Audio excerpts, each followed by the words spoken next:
ഓം ശാന്താകാരം ഭുജഗശയനം പത്മനാഭം സുരേശം വിശ്വാധാരം ഗഗനസദൃശം മേഘവർണം ശുഭാംഗം ലക്ഷ്മീകാന്തം കമലദീനം യോഗവിധ്യാനഗമ്യം വന്ദേ വിഷ്ണും ഭവൈകരം സർവലോകൈകനാഥം. ഓം നമോ ഭഗവതേ വാസുദേവായ. നമോ ഭഗവതേ വാസുദേവായ. ഓം ശ്രീകൃഷ്ണായ പരബ്രഹ്മണേ നമഃ. എല്ലാ സജ്ജനങ്ങൾക്കും ഗുരുവായൂരപ്പന്റെ നാമത്തിൽ സാഷ്ടാംഗ പ്രണാമം. ശ്രീകൃഷ്ണ ചരിതാമൃതത്തിൽ സുദാമാവ് എന്ന ബ്രാഹ്മണൻ ഭഗവാൻ അനുഗ്രഹിക്കുന്നതാണ്. അതായത് കുചേലനെ ഭഗവാൻ അനുഗ്രഹിക്കുന്ന ഭാഗമാണ് നമ്മൾ ചിന്തിച്ച് കൊണ്ടിരുന്നത്. കുറെ ദിവസമായിട്ട് ക്ലാസ്സുകളൊന്നും നടന്നില്ല. ഇപ്പോൾ ആ ഭഗവാന്റെ അനുഗ്രഹം കൊണ്ട് തന്നെ സ്വഗ്രാമത്തിൽ എത്തിച്ചേർന്ന് സ്വന്തം കൊട്ടാരത്തിൽ പ്രവേശിച്ച ആ കുചേലൻ പിന്നെ എന്താണ് സംഭവിച്ചത്? കുചേലനും കുചേലന്റെ പത്നിക്കും അവിടെ ഉണ്ടായ മാറ്റങ്ങളെ കുറിച്ചാണ് പ്രതിപാദിച്ചുകൊണ്ടിരിക്കുന്നത്. കൊട്ടാരത്തിൽ തന്റെ സ്വകാര്യ മുറിയിൽ പ്രവേശിച്ച ബ്രാഹ്മണന് അത് തന്റെ മുറിയല്ല, ദേവേന്ദ്രന്റെ കൊട്ടാരമായിട്ടാണ് തോന്നിയത്. കൊട്ടാരത്തിന് ചുറ്റും സ്തംഭങ്ങൾ ഉണ്ടായിരുന്നു. മഞ്ചങ്ങളും പീഠങ്ങളും എല്ലാം ദന്തനിർമ്മിതവും, അതായത് ആനയുടെ കൊമ്പ് കൊണ്ടുണ്ടാക്കിയ രത്നചീതങ്ങളായിരുന്നു ആ പീഠങ്ങളെല്ലാം. പാൽനുര പോലെ ശുഭവും താമരപ്പൂ പോലെ മൃദുലവുമായിരുന്നു. ശയ്യോപകരണങ്ങൾ കനകദണ്ഡങ്ങളിൽ തൂങ്ങുന്ന ചാമരങ്ങൾ, താമരപ്പൂ പോലെ മൃദുലമായിരിക്കുന്ന മെത്തകളോടുകൂടിയ സ്വർണ്ണ സിംഹാസനങ്ങൾ, പലയിടത്തും സൂര്യപടം കൊണ്ടും പട്ടാമ്പരം കൊണ്ട് നിർമ്മിച്ച മേൽക്കട്ടികൾ, മരതകം പതിച്ച സുതാര്യമായിരിക്കുന്ന വെണ്ണക്കെട്ടുകൾ കൊണ്ട് നിർമ്മിച്ച തറയിലാണ് കെട്ടിടങ്ങളുടെ സംരചന. അമൂല്യ രത്നങ്ങൾ കൊണ്ട് നിർമ്മിച്ച ദീപങ്ങളുമായിട്ടാണ് കൊട്ടാരത്തിലെ സ്ത്രീജനങ്ങളുടെ നടപ്പ്. ദീപങ്ങളുടെ ജ്വാലയും രത്നങ്ങളുടെ ശോഭയും ഇടകലർന്ന അത്യന്തം തേജോമയമായ അന്തരീക്ഷം. തന്റെ സ്ഥിതി പെട്ടെന്ന് സമ്പന്നമായി മാറുകയും ഈ മാറ്റത്തിന് കാരണമെന്തെന്ന് തീർച്ചപ്പെടുത്താൻ വയ്യാതാകുകയും ചെയ്തപ്പോൾ ഇതെങ്ങനെ സംഭവിച്ചു എന്ന് ബ്രാഹ്മണൻ ഗൗരവപൂർവ്വം ആലോചിച്ചു തുടങ്ങി. അദ്ദേഹം ഇപ്രകാരം ചിന്തിച്ചു: ജീവിതത്തിന്റെ തുടക്കം മുതലേ താൻ അത്യന്തം ദരിദ്രനായിരുന്നു. അപ്പോൾ ആകസ്മികമായി ഈ വമ്പിച്ച ഐശ്വര്യത്തിന്റെ കാരണം എന്താണ്? യദുവംശമുഖ്യനായിരിക്കുന്ന ഭഗവാൻ കൃഷ്ണൻ എന്ന സുഹൃത്തിന്റെ കരുണാകടാക്ഷമല്ലാതെ മറ്റൊരു കാരണവും ഞാൻ കാണുന്നില്ല. തീർച്ചയായിട്ടും ഈ അനുഗ്രഹങ്ങൾ എത്രയും ഭഗവാൻ കൃഷ്ണന്റെ അഹൈതുകമായ കാരുണ്യം മാത്രമാണ്.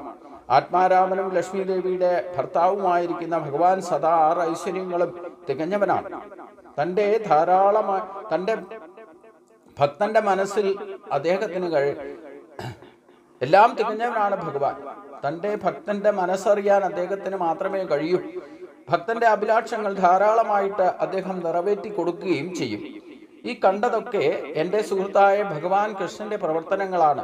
മഹാസാഗരം മുഴുവൻ ജലം കൊണ്ട് നിറയ്ക്കാൻ കഴിയുന്ന മേഘത്തെക്കാൾ ഉദാഹരണമാണ് ഭഗവാൻ. എൻ്റെ മേഘവർണ്ണനായിരിക്കുന്ന കൃഷ്ണൻ എന്ന ചങ്ങാതി, അഥവാ എൻ്റെ മേഘവർണ്ണനായിരിക്കുന്ന കൃഷ്ണൻ എന്ന ചങ്ങാതി. പകൽ കർഷകന് മഴ നൽകാതെ മേഘം രാത്രിയിൽ ആവശ്യമുള്ളിടത്തെല്ലാം മഴ ഉദാരമായിട്ട് നൽകുന്നു. എന്നിട്ടും രാവിലെ ഉണരുമ്പോൾ വേണ്ടത്ര മഴ കിട്ടിയില്ലെന്ന് കർഷകൻ കരുതുന്നു. ഇതുപോലെ ഓരോരുത്തരുടെയും സ്ഥിതിക്ക് അനുസൃതമായിക്കൊണ്ട് അവരുടെ ആഗ്രഹങ്ങൾ ഭഗവാൻ നിറവേറ്റുന്നു. എന്നിട്ടും താൻ ആഗ്രഹിച്ചതിൽ വളരെ കുറച്ച് മാത്രമേ ഭഗവാൻ തന്നുള്ളൂ എന്ന് കൃഷ്ണാപബോധമില്ലാത്തവർ കരുതുകയും ചെയ്യുന്നു. നേരെ മറിച്ച് സ്നേഹവാത്സല്യങ്ങളോടെ ഭക്തൻ നൽകുന്ന അല്പമാത്രമായ വസ്തു പോലും മഹത്വം അമൂല്യവുമാണെന്ന് ഭഗവാൻ കണക്കാക്കുന്നു. വ്യക്തമായ ഉദാഹരണം ഞാൻ തന്നെ. ഞാൻ അദ്ദേഹത്തിന് നൽകിയത് കേവലം ഒരു പിടി അവൽ. പകരം സ്വർലോകാധിപതിയായിരിക്കുന്ന ഇന്ദ്രനുള്ളതിനേക്കാൾ ഐശ്വര്യ സമൃദ്ധികൾ അദ്ദേഹം എനിക്ക് മേകി. ഇവിടെ യഥാർത്ഥ ഭക്തിയുടെ ഫലത്തെയാണ് പറയുന്നത്. അനന്യാ ചിന്തയന്തോ മാം യേ ജനാ പരിഉപാസതേ തേഷാം നിത്യാഭിയുക്താനാം യോഗക്ഷേമം മഹാമ്യഹം. ഇതൊക്കെ പ്രേസാണ്. എന്തൊക്കെ ഐശ്വര്യങ്ങളും സമ്പത്തും ഒക്കെ കിട്ടിയാലും ഇതൊക്കെ പ്രത്യക്ഷ ഫലമാണെന്ന് നാം അറിയണം.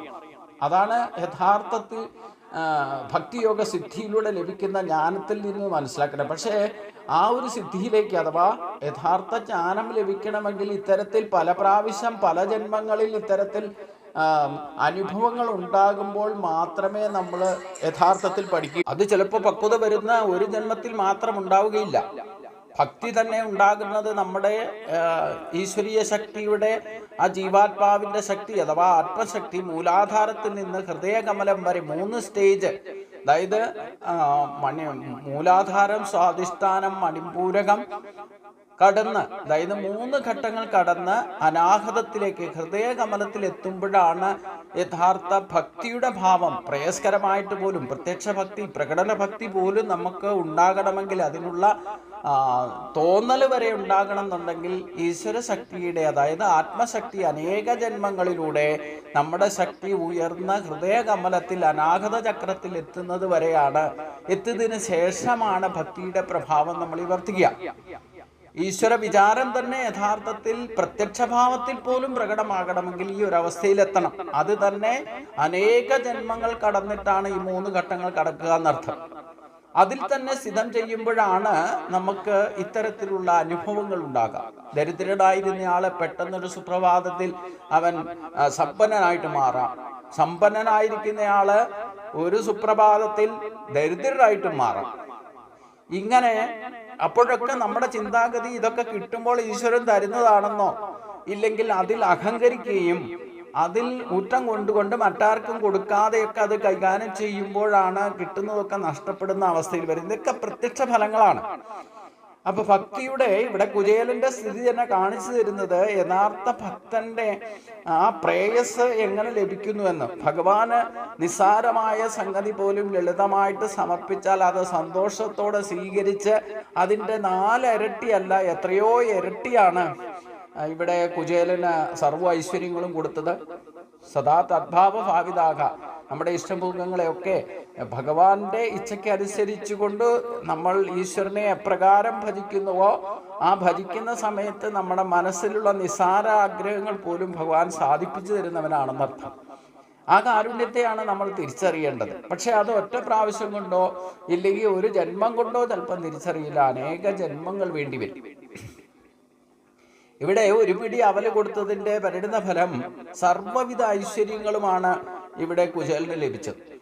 എന്നിട്ടും അത് തൻ്റെ കൃഷ്ണൻ തന്നെയാണ്, മേഘവർണ്ണനായിരിക്കുന്ന കൃഷ്ണനാണ് എനിക്ക് ഇതൊക്കെ തന്നതെന്നുള്ള ആ കുചേലന്റെ ഭാവത്തെയാണ്. അത് തന്നത് തൻ്റെ കേമത്തം കൊണ്ടോ ഞാനിത് കൊടുത്തത് കൊണ്ടാണ് എനിക്ക് കിട്ടിയത് എന്ന് വിചാരമുണ്ടെങ്കിൽ പോലും ഈ ഐശ്വര്യങ്ങൾക്കെല്ലാം കാരണം ഭഗവാൻ തന്നെയാണെന്നും ഭഗവാന്റെ കാരുണ്യമാണെന്നും ഉള്ള തിരിച്ചറിവാണ് യഥാർത്ഥത്തിൽ ഭക്തന്റെ ലക്ഷണം. നമ്മൾ കേവലം ഈ ശരീരത്തിന്റെ പോലും സൂക്ഷിപ്പുകാരാണെന്നുള്ള ബോധമുണ്ടാകണമെങ്കിൽ ഇത്തരത്തിൽ ഒരു അവസ്ഥയിലേക്ക് നമ്മൾ ഉയരണം. അത് ഒരു ജന്മം കൊണ്ട് സാധിച്ചു എന്ന് വരികയില്ല. അപ്പൊ അതുകൊണ്ട് ഈ ഭക്തിയുത സേവനത്തിലേക്ക് യഥാർത്ഥ കടക്കുമ്പോൾ, ഇന്ന് ശരിക്കും വിദ്യാരംഭമാണ്, കുറേ ദിവസമായിട്ട് ക്ലാസ്സുകളൊക്കെ മുറിഞ്ഞു പോയതാണ്. വീണ്ടും തുടങ്ങുമ്പോൾ തന്നെ നാം പരമമായ വിദ്യയെ അറിയണം. നമ്മുടെ ശരീരത്തിലെ തന്നെ ഈ പിങ്കള നട്ടലിനകത്തുള്ള 2 നാഡികളുടെ ഇടയിലാണ് യഥാർത്ഥത്തിൽ ഈ മൂലാധാരവുമായിട്ട് ബന്ധപ്പെട്ട ജീവാത്മാവ് സ്ഥിതി ചെയ്യുന്നത്. സുഷുമ്നാ നാഡിയിലാണ്. അതിൻ്റെ ഇടത്തും വലത്തുമായിട്ടാണ് ഈ ശക്തിയെ പ്രൊട്ടക്റ്റ് ചെയ്ത് നിർത്തിയിരിക്കുന്നത്. അതായത് ജീവാത്മാവിനെ യഥാർത്ഥത്തിൽ മറ്റ് ബാഹ്യമായ ശക്തികളുടെ യാതൊരുവിധ പ്രേരണയും ഇല്ലാതെ സംശുദ്ധമായിട്ട് നിലനിൽക്കുന്നതിന് പിങ്കള 2 നാഡികളുടെ മധ്യത്തിലാണ് നിൽക്കുന്നത്. അത് ഒരു തരത്തിലും സാധാരണ സ്കാൻ ചെയ്താൽ പോലും കണ്ടുപിടിക്കാൻ പറ്റാത്ത വിധത്തിൽ അത് വളരെ സൂക്ഷ്മമായിട്ട് സ്ഥിതി ചെയ്യുന്നതാണ്. അതിൻ്റെ ഗതിവിഗതകളാണ് നമ്മുടെ ജീവിതത്തിൽ ഉണ്ടാകുന്ന സുഖദുഃഖങ്ങളുടെ എല്ലാം ശ്രേഷ്ഠത നമ്മൾ അനുഭവിക്കുക. അപ്പൊ ആ ശക്തി എപ്രകാരം നമ്മൾ മൂലാധാരത്തിൽ നിന്ന് ഉയർത്തിക്കൊണ്ടുവരുന്നോ അതനുസരിച്ചായിരിക്കും നമ്മുടെ ജീവിതാനുഭവങ്ങളുടെ ശ്രേഷ്ഠതയും അധപ്പതനും ഒക്കെ സംഭവിക്കുക. അപ്പോ അവിടെയാണ് ബോധതലം ഉയരുക എന്ന് പറയുന്നത്. അപ്പൊ പിങ്കള നാഡികളെ നമുക്ക് ഉയർത്താനായിട്ട് കവചമായിട്ട് നമ്മൾ ചെയ്യേണ്ടത് ഒന്ന് വിഷ്ണു ഭജനം, അതായത് വിഷ്ണു സഹസ്രനാമവും ലളിതാ സഹസ്രനാമവും ഇടത്തും വലത്തുമായിട്ട് കവചമായിട്ട് നാം സ്വീകരിക്കണം.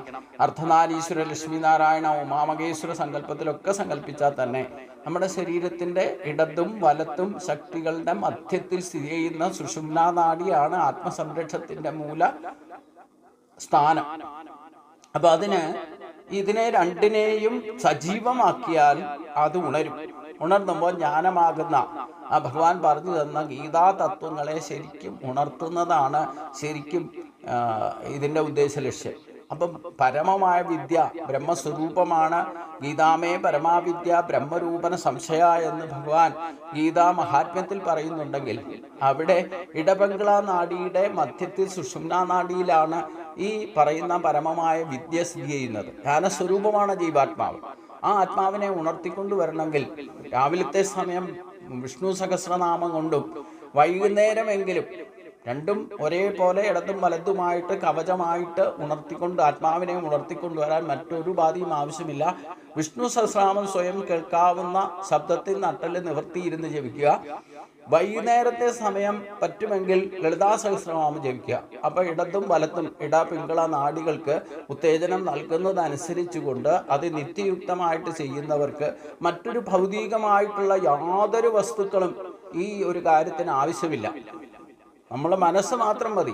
മനസ്സർപ്പിച്ചുകൊണ്ട് നട്ടല് നിവർത്തിയിരുന്ന് സ്വയം കേൾക്കാവുന്ന ശബ്ദത്തിൽ വിഷ്ണു സഹസ്രനാമം സ്വയം കേൾക്കാവുന്ന ശബ്ദത്തിൽ ജപിക്കുകയും അതേപോലെ തന്നെ ലളിതാ സഹസ്രനാമം ജപിക്കുകയും പിങ്കള നാഡികളെ ഉണർത്താൻ സാധിക്കും. കുണ്ടലിനി ശക്തി അതിൽ നിന്നും ഇത് രണ്ട് ശക്തി ഒരു സപ്പോർട്ടായിട്ട് നിന്നുകൊണ്ട് ഈ ഞാൻ എന്ന ബോധത്തെ, അതായത് ആത്മശക്തിയെ ഉയർത്തിക്കൊണ്ടുവരാൻ ഗീതയിൽ 6-ാം അധ്യായത്തിൽ പറയുന്നു, ഉദ്ധരേത് ആത്മനാത്മാനം ന ആത്മാനവസാദയ എന്ന് ഭഗവാൻ പറഞ്ഞു. സ്വയം ഉയർത്താനുള്ള ഏറ്റവും വലിയ ശ്രേഷ്ഠമായ ഉപാധിയാണ് രാവിലത്തെ സമയം വിഷ്ണു സഹസ്രനാമവും വൈകുന്നേരം ലളിതാ സഹസ്രനാമവും സ്വയം കേൾക്കാവുന്ന ശബ്ദത്തിൽ.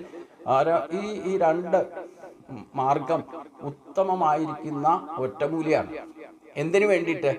ഈ മൂലാധാരത്തിൽ സ്ഥിതി ചെയ്യുന്നതായ നമ്മുടെ ജീവാത്മാവിനെ ഉദ്ധരിച്ച് ഉയർത്തിക്കൊണ്ടുവരാനുള്ള ഏറ്റവും വലിയ രണ്ട് ചട്ടുകമാണ് ഇടത്തും വലത്തും ഉള്ള ഈ ലളിതാ സഹസ്രനാമം വിഷ്ണു സഹസ്രനാമവും. ഇത് ഉണർത്തിയാൽ ഈ പറയുന്ന നമുക്ക് ഇത് ഉണർന്നു വരുന്നതനുസരിച്ച് നമ്മുടെ ഭക്തിയുത സേവനത്തിലൂടെ തന്നെ അതിനുള്ള മനസ്സുണ്ടാവുകയും അതനുസരിച്ച് ചെയ്യുന്നതനുസരിച്ചുള്ള അതിൻ്റെ കർമ്മഫല സിദ്ധിയും ലഭിക്കുകയും സുഖദുഃഖ സമ്മിശ്രമായിട്ടുള്ള ജീവിതാനുഭവങ്ങളിലൂടെ തന്നെ അനായാസന ജീവിതം നയിക്കാനുള്ള ഒരു കരുത്ത് നമുക്ക് ഉണ്ടാക്കിയെടുക്കാൻ സാധിക്കും. അപ്പോൾ ഇവിടെ നമ്മൾ ദരിദ്രനായിരിക്കുന്നോ ഇപ്പോഴെന്താ അവസ്ഥ എന്നൊന്നും ചിന്തിക്കണ്ട. ഫലേച്ഛയില്ലാതെ തന്നെ ഇത് നിത്യയുക്തമായിട്ട് ചെയ്താൽ ഈ പരമമായ വിദ്യ എന്ന് പറയുന്ന ബ്രഹ്മസ്വരൂപമാണ് നമ്മുടെ ഈ രണ്ട് നാഡികളുടെ മധ്യത്തിൽ സുഷുമ്നാ നാഡിയിൽ ഇരിക്കുന്നത് എന്ന് മനസ്സിലാക്കിക്കൊണ്ട് അതിനെ ഉയർത്തിക്കൊണ്ട് വരുന്നതനുസരിച്ചുള്ള ആ ആധ്യാത്മിക ശാന്തിയും സമാധാനവും നമുക്ക് അനുഭവിക്കാൻ സാധിക്കും എന്നതിൽ യാതൊരു സംശയവുമില്ല. അതിന് ആണ് ശരിക്കും വിദ്യാരംഭം എന്നുദ്ദേശിക്കുന്നത്. 9 ദിവസം കൊണ്ട് ഈ 9 രാത്രികളിലൂടെ ഒരു സാധനാവ്രതത്തെ ഉണ്ടാക്കിക്കൊണ്ട് നമ്മുടെ ശരീരത്തിൽ തന്നെയുള്ളതായ ശക്തിയെ ഉണർത്തിക്കൊണ്ടുവരാനുള്ള ഒരു ഉപാസനാ മാർഗമാണ് ഈ നവരാത്രി കൊണ്ടുദ്ദേശിക്കുന്നത്. അപ്പോൾ പക്ഷേ അത് യഥാർത്ഥത്തിൽ നമ്മൾ ഇന്ന് വിദ്യാരംഭം വിളക്കൊക്കെ കത്തിച്ച് വെച്ച് കേമായിട്ട് വിദ്യയ്ക്ക് ആരംഭിക്കും. പണ്ട് പഠിച്ച ഹരിശ്രീ ഒക്കെ എഴുതി പഠിക്കും. പക്ഷെ അത് കഴിഞ്ഞാൽ പിന്നെ ഇന്ന് തന്നെ നിവൃത്തിയുണ്ടെങ്കിൽ ഇന്ന് തന്നെ, ഇല്ലെങ്കിൽ നാളെ മുതൽ ഈ ഭൗതികമായ വിദ്യയുടെ പിന്നാലെ പറക്കം പായാൻ തുടങ്ങും. ഇതിനിടയ്ക്ക് ഈ 9 ദിവസം ചെയ്ത് കഠിനം 3 ദിവസമാണ് സാധാരണഗതിയിൽ എല്ലാവരും പൂജയുടെ അഷ്ടമിയും നവമിയും ദശമിയാണ് ശരിക്കും ചിന്തിക്കുക. അതിനപ്പുറത്തേക്കൊന്നും ചിന്തിക്കാറില്ല എന്നർത്ഥം. എങ്കിൽ തന്നെയും ഈ 3 ദിവസമാണെങ്കിലും ശരിക്കും സാത്വിക ശക്തിയെ ഉണർത്താൻ വേണ്ടിയിട്ടുള്ള വ്രതങ്ങളും ഇല്ലേ, അതനുസരിച്ചുള്ള ഒരു സാത്വിക അന്തരീക്ഷം ഗ്രഹത്തിലുണ്ടാക്കിയെടുക്കുകയും സാത്വിക മനോഭാവം നമ്മളിൽ വളർത്തുകയും സാത്വിക ബുദ്ധിയെ ഉണർത്തിക്കൊണ്ട് വരികയൊക്കെ ചെയ്യുന്ന ഒരു പ്രക്രിയയാണ്. പക്ഷെ എന്നാലും ഇതെല്ലാം ഉണർത്തിയിട്ട് പിന്നെയും പോയി പെടുന്നത് എന്തിലാ? ഈ ഭൗതിക പ്രപഞ്ചത്തില്, പ്രപഞ്ച വിഷയങ്ങളിൽ, ഇല്ലെങ്കിൽ ഈ മിഥ്യായിരിക്കുന്ന ജഗത്താണ് സത്യം എന്ന് ധരിച്ചുകൊണ്ട് അതിൻ്റെ പിന്നാലെ പരക്കം പായുന്നതൊക്കെ നമ്മളെ വീണ്ടും വീണ്ടും പ്രശ്നത്തിൽപ്പെടുത്തുന്നത് മാത്രമല്ല, വീണ്ടും വീണ്ടും അനുജന്മങ്ങളിലേക്ക് നയിക്കുന്നത് ഈ ബന്ധമാണ്. ഈ മായാബന്ധം വിടാതെ, ആ മായാബന്ധം വിട്ടുകൊണ്ട് ഇപ്പൊ ഇത്രയൊക്കെ കിട്ടിയിട്ടും കുചേലന്റെ ഭാവത്തെ നമ്മൾ തിരിച്ചറിയണം. ഇത്രയൊക്കെ കിട്ടിയിട്ടും പെട്ടെന്ന് ഭ്രമിച്ച് കുചേല പത്നിയും ഇല്ലേ കുട്ടികളും ഒക്കെ ഈ സർവ്വ ഐശ്വര്യങ്ങളും വളരെ ക്ഷേമമായിട്ട് അനുഭവിക്കുന്നുണ്ട്. പക്ഷെ അവിടെയൊക്കെ കുചേലൻ ഈ ബോധതലത്തിൽ നിന്ന് വിട്ടിട്ടില്ല. എനിക്കിതെങ്ങനെ കിട്ടി? ഇവിടെ സ്വയം ചിന്തിക്കുന്നുണ്ട്, ആത്മവിചാരം ചെയ്യുന്നുണ്ട്. ഈ മാറ്റത്തിന് എന്താ കാരണം എന്നെല്ലാം സ്വയം വിലയിരുത്തിക്കൊണ്ട് ഇതിനെല്ലാം കാരണം മേഘവർണ്ണനായിരിക്കുന്ന കൃഷ്ണൻ തന്നെയാണ്. അദ്ദേഹത്തിന് ഒരു പിടി അവൽ സമർപ്പിച്ചതിൻ്റെ പരിണത ഫലമാണ് ഇങ്ങനെയൊരു സിദ്ധി എനിക്ക് ലഭിച്ചത് എന്ന് നല്ല ബോധതലത്തിൽ നിന്നുകൊണ്ട് കുചേലൻ ചിന്തിക്കുന്നത് എടുത്തു പറയുന്നു. എൻ്റെ മേഘവർണ്ണനായിരിക്കുന്ന കൃഷ്ണൻ എന്ന ചങ്ങാതി പകൽ കർഷകന് മഴ നൽകാതെ മേഘം രാത്രിയിൽ ആവശ്യമുള്ളിടത്ത് മഴ ഉദാരമായിട്ട് നൽകുന്നു. അപ്പോൾ കിടന്നുറങ്ങുന്നവർ മഴ പെയ്യുന്നതൊന്നും അറിയുന്നില്ല. അപ്പോൾ നമ്മൾ യഥാർത്ഥത്തിൽ ഭൗതിക തലത്തിലേക്ക് ഇനി ഭക്തിഭാവത്തിൽ ഗുരുവായൂരപ്പനെ പ്രാർത്ഥിച്ചിട്ട് പുറത്തേക്ക് വന്ന് നമ്മുടെ ഭൗതിക കാര്യങ്ങളിൽ ഇടപെടുമ്പോൾ നമ്മൾ പോലും അറിയാതെ നമ്മൾ ഉദ്ദേശിക്കുന്ന വിധത്തിൽ ഇച്ഛകളൊക്കെ ഭഗവാൻ സാധിപ്പിച്ചു തരുമ്പോൾ നമ്മളത് അറിയുന്നില്ല. ഇതൊക്കെ ഇതിൻ്റെ പിന്നിൽ പ്രവർത്തിക്കുന്ന ശക്തി കാരുണ്യവാനായിരിക്കുന്ന ഭഗവാൻ തന്നെയാണെന്നുള്ള ചിന്താഗതി നമുക്കുണ്ടാകുന്നില്ല. അതേപോലെ തന്നെയാണ് പകൽ സമയത്ത് സൂര്യപ്രകാശത്താൽ ഉണ്ടാകുന്ന ആ മേഘത്തെ സൂക്ഷിച്ചു വെച്ച് രാത്രികാലത്തിൽ മഴ പെയ്യിക്കുമ്പോൾ രാവിലെ എഴുന്നേറ്റ് വരുന്ന കർഷകന് തോന്നും ഇന്ന് മഴ പെയ്തില്ല, ഇല്ലെങ്കിൽ മഴ പെയ്തതായിട്ട് തോന്നുന്നില്ല. കാരണം എന്താ? രാത്രിയിൽ ആരും അറിയാതെ മഴ പെയ്തിരിക്കുന്നത്, അദ്ദേഹത്തിന്റെ കണ്ണിന്റെ പ്രത്യക്ഷത്തിലല്ല മഴ പെയ്തിരിക്കുന്നത്. അപ്പോൾ അത് വിശ്വസിക്കാൻ ബുദ്ധിമുട്ടായിട്ട് ഇന്നലെ രാത്രി മഴ പെയ്തു എന്ന് പറഞ്ഞാൽ നല്ല ഉറക്കത്തിൽ നിന്ന് എഴുന്നേറ്റ് വരുന്നവരോട് പറഞ്ഞാൽ ചിലപ്പം അയ്യോ ഇന്നലെ രാത്രി മഴ പെയ്തോ എന്ന് ചോദിക്കും. കാരണം എന്താ? അവര് ഗാഠത്തിൽ സുഷുപ്തിയിൽ കിടന്ന് ഉറങ്ങുകയായിരുന്നു മഴ പെയ്ത സമയത്ത്. അതുകൊണ്ട് എന്നിട്ടും രാവിലെ ഉണർന്നു വരുമ്പോൾ വേണ്ടത്ര മഴ കിട്ടിയില്ലെന്ന് കർഷകൻ പരാതി പറയുന്നതും കേൾക്കാം. ഇനി കിട്ടിയാൽ തന്നെ എന്താ വേണ്ടത്ര കിട്ടിയില്ല എന്ന് പറയും. കിട്ടിയെന്ന് മനസ്സിലായാലും വേണ്ടില്ല, അവിടെ എന്താ പരാതിയുടെ പഴുത് അന്വേഷിക്കും. അപ്പൊ വേണ്ടത്ര കിട്ടിയില്ല എന്ന് പറയും. ഇങ്ങനെയുള്ള സ്വഭാവമാണ് മനുഷ്യന്റെ. ഇതുപോലെ ഓരോരുത്തരുടെയും സ്വഭാവം അനുസരിച്ചുകൊണ്ട് ഫലം കിട്ടിയാലും അതൊക്കെ മറക്കുന്നവരാണ് നമ്മൾ എന്നർത്ഥം. അതുകൊണ്ട് ഭഗവാന്റെ ഭക്തവാത്സല്യത്തെ നമ്മൾ തിരിച്ചറിയണം എന്നർത്ഥം. ഇതിന്റെ അടുത്ത ഭാഗം നമുക്ക് അടുത്ത ദിവസം ചിന്തിക്കാം. എല്ലാവർക്കും നമസ്കാരം.